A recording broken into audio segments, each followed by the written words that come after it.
మధురము కదా ప్రతొక నడక నీతో కలిసి ఇలా తరగని కదా మనది కనుక మనసు మురిసెనిలా. హాయ్, అందరికీ నమస్కారం.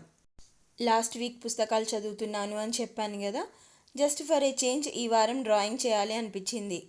సొంతంగా ఆలోచించి డ్రాయింగ్ చేసేంత కెపాసిటీ అయితే లేదు.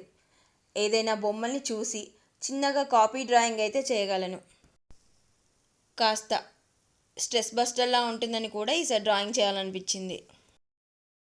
ఆ పెన్సిల్ స్టాండ్ చూడడానికి బాగుంది కదా, ఒక బిస్కెట్ డబ్బా. అది అయిపోయిన తర్వాత మా పాపని అలా చేయవే డిజైన్ అంటే చేసిచ్చింది నాకు.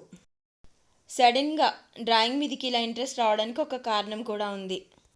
మనకు ఎమోషనల్ బాండ్ మనుషుల మీదనే కాకుండా వస్తువుల మీద కూడా ఉంటుంది కదా. ఏది శాశ్వతం కాదని తెలిసినా కూడా ఒక చిన్నగా మనసులో ఒక ఇష్టం అయితే ఉంటుంది. పిల్లలు చిన్నగా ఉన్నప్పుడు వాళ్ళతోటి ఏదైనా డ్రాయింగ్ యాక్టివిటీ చేయించి ఇంట్లో ఒక పిన్ బోర్డు ఉండేది, దాని మీద పిన్ చేయించేదాన్ని. అదే ఇల్లు మారుకుంటూ అలా 2-3 ఇల్లు మారేసరికి అది కాస్త డ్యామేజ్ అయినట్టుగా అనిపించి పడేశాం. అదన్నమాట మొత్తానికి వస్తు వ్యామోహం. కొత్త పిన్ బోర్డు తెప్పించాను. కొత్త వస్తువు వచ్చింది కదా ఇంట్లోకి, అత్యుత్సాహం అన్నమాట. మరోలాగా చెప్పాలంటే ఆరంభ సూరత్వం. మొత్తానికి నా డ్రాయింగ్కి ఇంత స్టోరీ ఉంది, అందుకోసం మీరు ఇంత విని భరించాల్సి వచ్చింది.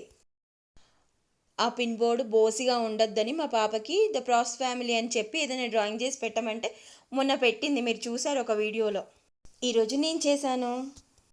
ఫైనల్గా బోర్డు మీద పెట్టిన తర్వాత ఎలా ఉందో చూసి చెప్పండి. Thank you for watching. Okay, tata, bye bye.